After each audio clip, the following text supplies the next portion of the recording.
오늘부터는 도시개발법에 대해서 알아보도록 하겠습니다.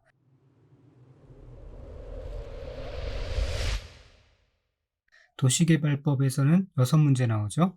그리고 이어지는 정비법에서도 6문제 나오고요. 국계법에서는 12문제 나왔고요. 건축법 7문제, 주택법 7문제, 그리고 농지법 2문제 이렇게 구성되는데, 이 도시개발법과 정비법이 좀 낯선 데다가 일반적으로 공부하는 사람들 입장에서는 현실감도 없고 그래서 복잡하게 느껴져요. 그리고 일반적으로 시험도 어렵게 나온다고 그렇게 생각하고 있어요. 그래서 이 부분을 패스하거나 대충 하고 나머지 부분에 집중을 한다라는 그런 전략을 구사하시는 분들이 있는데, 좋은 전략이 아니죠. 왜냐하면 이 부분이 어렵다고 해서 다른 부분이 쉽냐? 그렇지 않습니다. 요즘에는 골고루 어렵게 나와요. 그리고 이 부분이 사실 어려운 부분이긴 하지만 어차피 맞추지 못하도록 어렵게 나오는 문제들은 누구도 못 맞춰요. 그러나 쉽게 나오는 문제는 평이하게 또 나오는 경향이 있기 때문에 여기서 최소한 3, 4문제 정도는 맞을 수가 있습니다. 꼭 필요한 것들만 위주로 잘 정리를 하시면 3, 4문제를 맞을 수 있고요. 그렇게 해야 됩니다. 그래야 다른 파트에서 4문제 맞고요. 여기서 8문제 정도 맞고 여기서 1문제 맞고, 그래서 안정적으로 24문제 이상 맞을 수 있게 되는 겁니다. 그래서 도시개발법에서 이제 아주 짧은 시간 내에 꼭 필요한 내용들을 정리할 텐데, 그 부분만이라도 확실하게 반복해서 인지를 하시면 원하는 점수를 얻는데 충분할 거라고 생각을 합니다. 자, 그러면 들어가 보도록 할게요. 말씀드린 대로 도시개발법은 이런 절차에 의해서 진행되는 법이기 때문에 이 절차를 잘 알고 있어야 향후 나오는 내용을 이해를 하실 수 있고요. 그런 기본적인 이해 바탕 위에 필요한 지식들이 싹싹 들어가 있을 때 기억을 붙잡고 시험에 나오면 그 문제도 맞출 수 있게 되는 겁니다. 그리고 도시개발법에 이어서 이제 정비법이 나오는데요. 이렇게 생각해 주시면 돼요. 도시개발법은 토지의 개발에 관한 법이다. 그래서 처음에 이제 도시의 생성과 확장을 위해서 이 도시개발법이 필요한 거고요. 그 다음에 도시 및 주거환경정비법은 그렇게 만들어진 도시가 일정한 시간이 되면은 재정비가 필요하잖아요. 주택의 재정비에 관한 그러한 관련된 법을 정리해 놓은 법이에요. 그래서 도시의 변화와 진화에 관한 법이다. 다시 쉽게 정리를 하면 도시개발법은 토지개발, 그 다음에 도시 및 주거환경정비법은 주택 재정비, 도시개발법은 토지, 정비법은 주택, 정주, 이거를 개념을 확실하게 갖고 있어야 그 전제하에, 그 바탕 위에, 그 기초 위에 이제 이야기를 시작할 수 있게 되는 겁니다. 자, 그러면 내용에 들어가서요. 도시개발 사업은 단지 또는 시가지 조성을 위하여 시행하는 사업을 말하고요. 이제 수립하면서부터 시작하도록 하겠습니다. 자, 여기 보면은 먼저 개발계획을 수립합니다. 그 다음에 도시개발 구역을 지정을 하게 돼요. 이제 이 순서가 변경되는 경우도 있는데 기본은 이렇게 진행됩니다. 개발계획을 수립을 하고 구역을 지정하고요. 그 다음에 시행자를 지정하고 실시계획을 작성합니다. 그리고 이제 사업을 시행하게 되는데 그 시행하는 방법에 있어서 크게 수용 방식과 그 다음에 환지 방식이 있다라는 거예요. 그래서 여기서부터 이제 분리돼서 수용 방식으로 할 때 어떤 절차를 거치면서 어떤 내용이 진행되는지, 그 다음에 환지 방식으로 할 때 어떻게 진행되는지에 대해서 내용이 나오는 겁니다. 수용 방식으로 할 때는 수용 사용을 어떻게 하는지, 원형지 공급, 준공 검사 이런 내용이 나오고요. 조성 토지를 그렇게 해서 공급을 하게 되고요.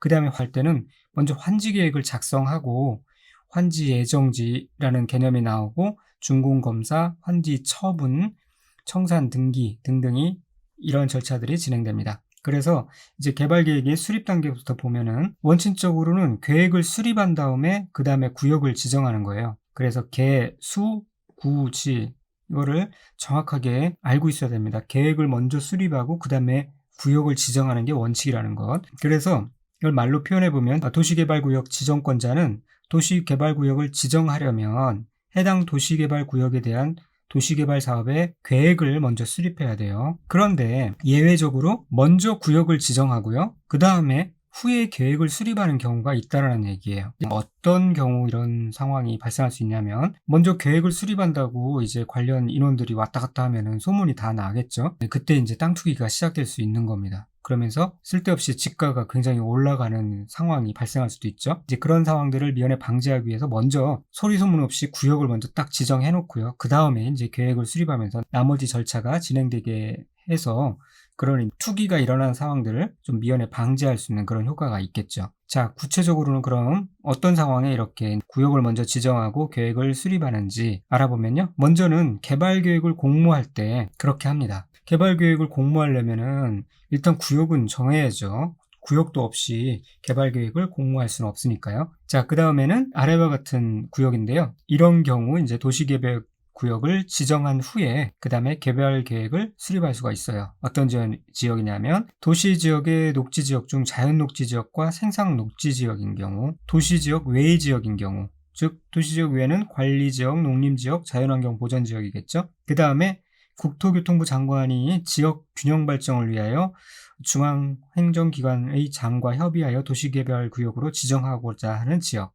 그러나 이런 경우라 할지라도 자연환경 보전지역은 제외되고요. 그 다음에 주상공지역도 가능한데 주상공의 면적의 합계가 전체 도시개발구역 지정 면적의 100분의 30 이하인 지역, 즉 30% 이하인 지역, 그런 지역인 경우 먼저 구역을 지정하고 후 계획을 수립할 수가 있습니다. 자, 지금까지 이 네 가지 지역을 보니까 어떻습니까? 지가가 낮은 좀 개발이 덜 된 지역이죠. 주상공 지역도 가능하지만 주상공의 면적이 100분의 30이니까 이하인 지역이니까 주거 상황이, 상업 상황이, 공업 상황이 밀집돼 있지 않은 지역을 말해요. 그런 지역인 경우 투기 같은 게 이제 도시개발 구역으로 지정된다 그러면은 지가가 갑자기 상승할 수 있기 때문에 먼저 그냥 구역을 딱 지정하고 그 다음에 개발 계획을 수립한다는 겁니다. 자, 이 내용 알아두셔야 되고요. 그 다음에 개발 계획의 변경. 개발 계획은 변경할 수 있지요. 그 다음에 개발 계획 수립 시 동의 방법을 보면은 지정권자는 환지 방식의 도시 개발 계획에 대한 개발 계획을 수립하려면 환지 방식이 적용되는 지역의 토지의 면적의 3분의 2 이상에 해당하는 토지 소유자와 그 지역의 토지 소유자 총수의 2분의 1 이상의 동의를 받아야 합니다. 그래서 이걸 면삼총이라고 외우죠. 동의를 받아야 하고요. 변경하려는 경우도 마찬가지입니다. 그러나 경미한 사항은 역시 제외를 하죠. 그래서 개발 계획의 변경 시 동의를 받아야 하는 경우, 즉 경미한 사항이 변경이 아닌 경우는 아래와 같은데 내용도 많고 복잡하죠. 시험에 간혹 나오는데 이 부분을 무시하기도 뭐하고 그렇다고 보장이 너무 복잡하고 그러니까 나중에라도 이 정도만 시험 전에 좀 인지하고 그리고 시험장에 갔으면 좋겠습니다. 여기서 보면은 어떤 거는 100분의 5, 어떤 거는 100분의 10 이게 혼재돼 있어요. 그러니까 어떤 거는 편입되는 토지 면적이 종전 환지 방식이 적용되는 면적의 100분의 5 이상, 그런데 제외되는 토지 면적이 종전 환지 방식이 적용되는 면적의 100분의 10 이상, 다 이상인데 어떤 거는 100분의 5, 어떤 거는 100분의 10이니까 100분의 5인 것만 정리하면 나머지는 100분의 10이거나 다른 내용이다. 그 정도만 알고 있어도 문제가 나오면은 선택할 수 있을 겁니다. 그래서 편기용적 도시비용 100분의 5 증가, 100분의 5 이상 그렇게 암기를 해두시면 되겠는데, 자, 편입되는 토지의 면적, 그 다음에 기반시설의 총면적, 용적률이 종전보다 100분의 5, 도시개발 면적 100분의 5, 기반시설 설치에 필요한 비용이 종전보다 100분의 5 이상 증가하는 경우, 그렇게 키워드만 편기용적 도시비용은 100분의 5다. 그것만 암기하는 방식으로 이 부분은 넘어가도록 하겠습니다. 그런데 이 시행자가 예외적인 상황을 보면은 시행자가 국가나 지방자치단체이면은 토지 소유자 동의를 받을 필요가 없어요. 국가나 지방자치단체, 이 공공기관은 프리패스죠. 그래서 이 토지 소유자 동의를 받을 수 없다라는 비용, 동의를 받을 필요가 없다라는 내용 아주 자주 나오는 거니까 꼭 알아두셔야 되고요. 네, 그렇다고 공공시행자라고 그래서 다 토지 소유자의 동의를 받을 필요가 없는 건 아니고요. 이거를 한번 먼저 보시죠. 공공시행자에는 국지, 공정지가 있어요. 그 중에서 국가 또는 지방자치단체인 경우 토지 소유자 동의를 받을 필요가 없는 거고요. 나머지 공정지는 토지 소유자 동의를 받아야 된다는 것을 주의해야 됩니다. 그러니까 한국토지주택공사, 국가철도공사 이런 곳이면 토지 소유자 동의를 받아야 된다는 거예요. 지방공사, SH, 성남도시공사 그런 데는 토지 소유자 동의를 받아야 된다는 겁니다. 그래서 이 부분 국가나 지방자치단체면 토지 소유자 동의를 받을 필요가 없다. 공공사업 시행자지만 나머지 공정지는 토지 소유자 동의를 받아야 된다는 것 꼭 유의를 해주시기 바랍니다. 동의자 수 산정 방법이 나옵니다. 자, 보면은 도시개발구역의 토지 면적은 국공유지를 포함하죠. 국제도포, 이거 기억나시죠? 그래서 도시개발법에 나온 것은 포함, 국계법에 나온 것은 제외합니다. 그래서 도시개발구역은 이제 공적개발지이므로 국공유지를 포함시켜서 산정을 하게 되죠. 공유자 1인을 해당 토지 소유자로 보는 거고요. 구분 소유자는 당연히 각각 토지 소유자 1인으로 봅니다. 자, 이 부분은 계속 반복되는 거니까 공법에서의 공유는 1인으로 보는 겁니다. 그 다음에 도시개발구역의 지정이 제한되기 전에 또는 도시개발구역에 대한 도시개발 사업의 변경의 요청을 받기 전에 동의를 철회하는 사람이 있는 경우 그 사람은 동의자 수에서 제외하는 거고요. 그 다음에 도시개발구역의 지정이 제한된 후나 개발계획의 변경을 요청받은 후에 토지 소유자가 변경된 경우에는 기존 토지 소유자의 동의서를 기준으로 합니다. 그러니까 변경된 것 무시하고 기존에 제안받은 후, 요청받은 후 변경된 것들을 반영하지 않고 무시하고 그 전에 기존 토지 소유자의 동의서를 기준으로 한다는 얘기예요. 자, 그렇게 알아두시고요. 개발 계획을 이제 세울 때 그 내용을 어떤 것이 있느냐. 개발 계획을 세울 때는 이 1부터 9가지의 내용들이 쭉 들어가야 되는데 여기서 이제 중요한 거는 4에서 7에 해당되는 내용은 도시개발구역을 지정한 후에 개발계획에 포함시킬 수 있는 내용입니다. 그러니까 이제 이런 내용들은 4번부터 7번까지죠. 도시개발구역을 지정한 후에 개발계획에 포함시킬 수 있는 사항이에요. 그러니까 먼저 개발계획을 작성할 때 그때 이것까지 하기에는 너무 내용이 방대한 내용이고 그 계획을 세울 시점에 여기까지 건드리기는 어려운 부분이라서 나중에 이제 개발계획 구역을 지정한 후에 이것들을 집어넣을 수 있도록 그렇게 말하자면 좀 유도리를 부리는 겁니다. 계획 당시에는 너무 구체적이고 내용이 많아서 포함시키기 힘든 항목이므로 그렇게 한다는 거예요. 자, 그러면은 이제 개발 계획 단계에서 들어가야 될 내용들을 보면 환경 보전 계획 같은 거, 보건 의료시설 및 복지시설의 설치 계획, 재원 조달 계획, 존치 않은 기존 건축물, 공작물에 대한 계획, 전시장 공인등의 문화시설 계획 등등이 들어갑니다. 그리고 계획 단계가 아니라 지정한 후에 개발 계획에 포함시킬 수도 있는 내용으로는 순환 개발 등 단계적 사업 추진이 필요한 경우, 사업 추진 계획 등에 관한 사항, 그 다음에 수용 또는 사용의 대상이 되는 토지, 건축물 또는 토지에 정착한 물건과 이에 관한 소유권 외의 권리 등등 그런 것들에 대한 세부 목록, 그 다음에 도시개발구역 밖의 지역에 기반시설을 설치해야 하는 경우에는 그 시설의 설치에 필요한 비용의 부담 계획, 임대주택 건설 등 세입자 등의 주거 및 생활 안정 대책, 이런 것들이 구역을 지정한 후에 들어갈 수 있는 내용입니다. 그래서 여기서 이 작년에 이게 나왔던 내용인데요. 순수, 비세 이렇게 외워두세요. 얼마나 순수하고 청렴하게 살았으면 집에 비세, 순수, 비세, 순환개발 같은 키워드가 나오면 도시개발구역을 지정한 후에 개발계획에 포함시킬 수 있는 내용이다. 수용 또는 사용의 대상이 되는 그 세부 목록, 비용의 부담계획, 세입자 등의 주거 및 생활 안정 대책, 그렇게 암기해 두시고요. 개발 계획은 당연히 광역도시계획이나 도시군 기본계획에 들어맞도록 해야 합니다. 그 다음에 이제 계획을 수립했으면 도시개발구역을 지정하게 되겠죠? 그 내용에 대해서 알아보면 먼저 도시개발구역의 지정권자에 대해서 알아보도록 하겠습니다. 지정권자는 시도지사, 대도시시장, 국토교통부 장관이에요. 여기서 원칙적으로는 시도지사와 대도시시장이고요. 예외적으로 국토교통부 장관이 도시개발구역을 지정할 수가 있습니다. 자, 문장으로 보면은 시도지사 또는 서울특별시와 광역시를 제외한 인구 50만 이상의 대도시 시장, 즉 시도지사와 대도시 시장은 계획적인 도시개발이 필요하다고 인정될 때는 도시개발구역을 지정할 수 있습니다. 그리고 때에 따라서 둘 이상 또는 대도시 행정구역에 걸치는 경우는 시도지사 또는 대도시 시장이 협의하여 도시개발구역을 지정할 자를 정합니다. 예외적으로 국토교통부 장관이 도시개발구역을 지정할 수 있는 경우를 보도록 하겠습니다. 관계 중앙행정기관의 장이 요청하는 경우, 국가가 토지개발 사업 실시를 할 필요가 있는 경우, 공공기관의 장 또는 정부 출연기관의 장이 30만 제곱미터 이상으로 국가계획과 밀접한 관련 있는 도시개발구역의 지정을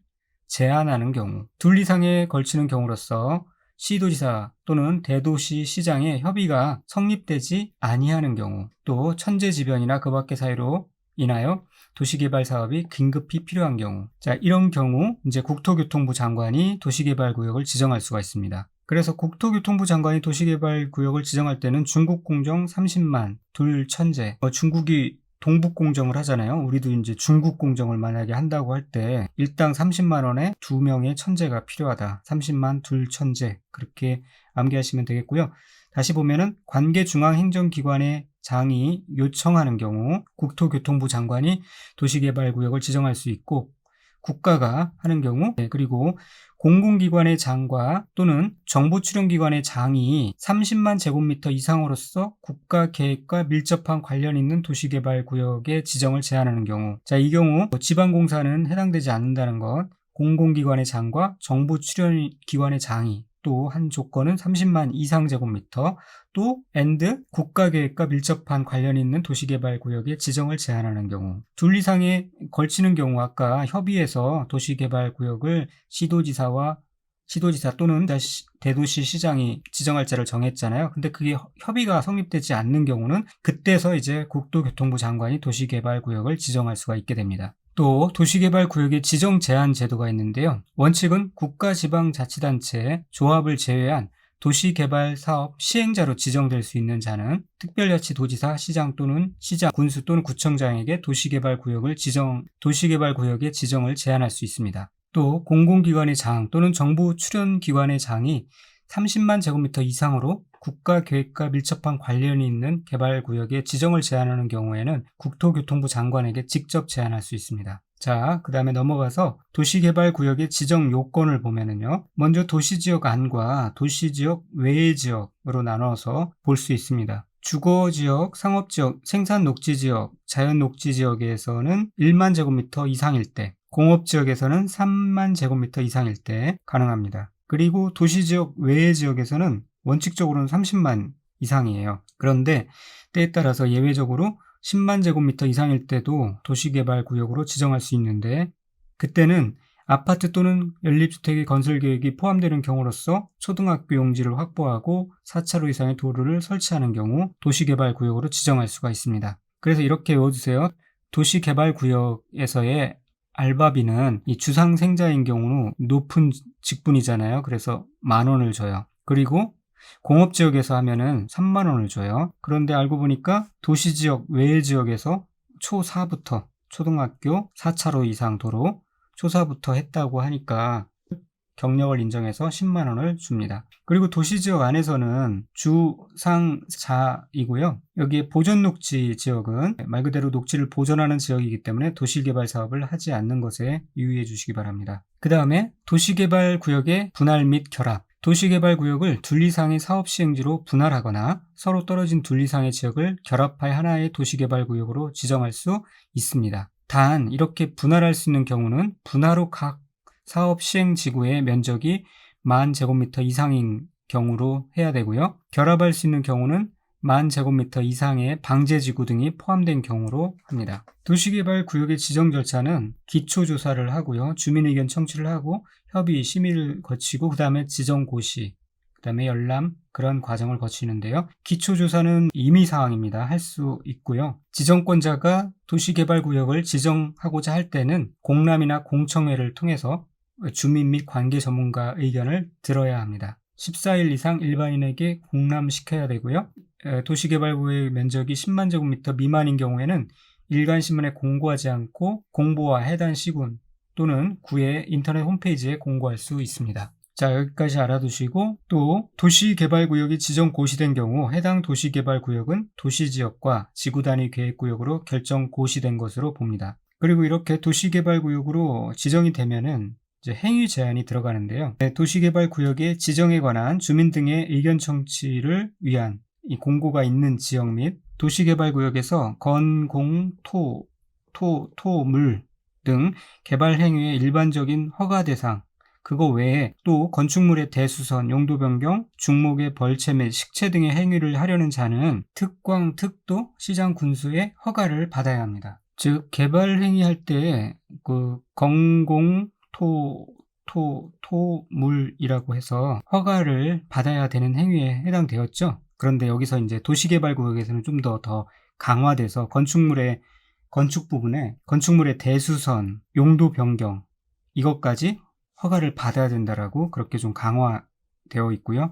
그 다음에 이제 또 추가되는 것이 중목의 벌채 및 식재, 중목이라는 것은 대나무를 말하죠. 대나무의 벌채 및 식재도 베고 다시 또 심고 하는 것들도 허가를 받아야 된다라고 그렇게 규정하고 있습니다. 역시 토지의 합병은 허가 대상이 아닌 것 알아두시고요. 건축물의 건축에는 가설 건축물도 같이 포함된다는 것, 가설 건축물도 허가를 받아야 된다는 것 알아두시면 되겠습니다. 그러나 이 개발행위 허용 대상이 예외가 되는 것이 또 있는데, 재해복구 또는 재난수습에 필요한 응급조치를 하는 경우, 그런 거 외에 또 농림수산물의 생산에 직접 이용되는 간이 공작물, 예를 들어서 비닐하우스 같은 거요, 또 경작을 위한 토지 형질 변경 등등, 또 관상용 중목의 임시식재, 관상용으로 쓰는 중목의 임시식재는 허가를 받지 않아요. 그러나 또 여기서 경작지에서 임시식재한다, 이거는 팔려고 하는 거잖아요. 판매 목적으로, 경작지니까요. 관상용이 아니라 혼자 보고 즐기려고 하는 게 아니라 팔려고 본격적으로 하는 거니까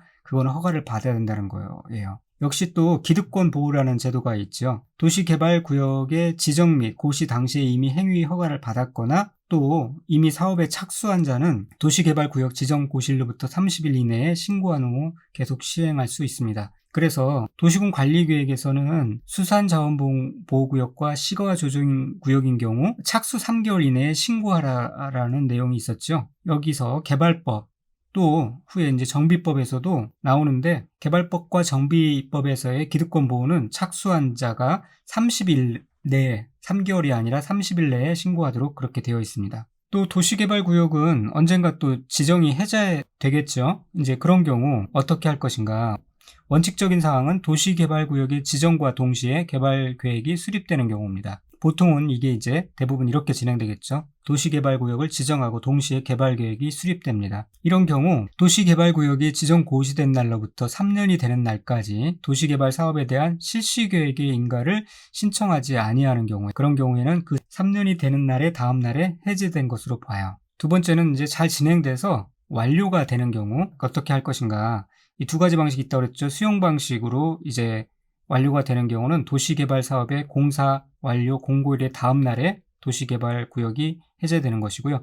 환지 방식으로 진행됐다고 그러면은 환지 처분 공고일 다음 날에 해제된 것으로 봅니다. 근데 예외적으로 또 어떤 경우가 있냐면, 지정한 이후에 개발계획을 수립할 수가 있다고 그랬죠. 원래는 개발계획을 수립하고 그 다음에 뭐 거의 동시든 아니면 약간의 시차를 두든 도시개발구역이 지정되는데, 이거는 반대로 도시개발구역이 지정된 후에 개발계획을 수립하는 경우입니다. 이런 경우는 도시개발구역을 지정 고시한 날로부터 2년이 되는 날까지 개발계획을 수립 고시하지 아니하는 경우에는 그 2년이 되는 날의 다음 날에 해제된 것으로 봅니다. 다만 330만 제곱미터 이상인 경우는 면적이 크니까 5년 정도로 좀 더 기간을 준다는 얘기고요. 그리고 또 이제 개발계획을 수립을 했는데, 그 개발계획이 수립 고시된 날로부터 3년이 되는 날까지 또 실시계획의 인가를 신청하지 아니하는 경우는 3년이 되는 날의 다음 날에 해제된 것으로 봅니다. 이 경우도 330만 제곱미터 이상인 경우는 5년으로 봐요. 이 밑에 표를 보시면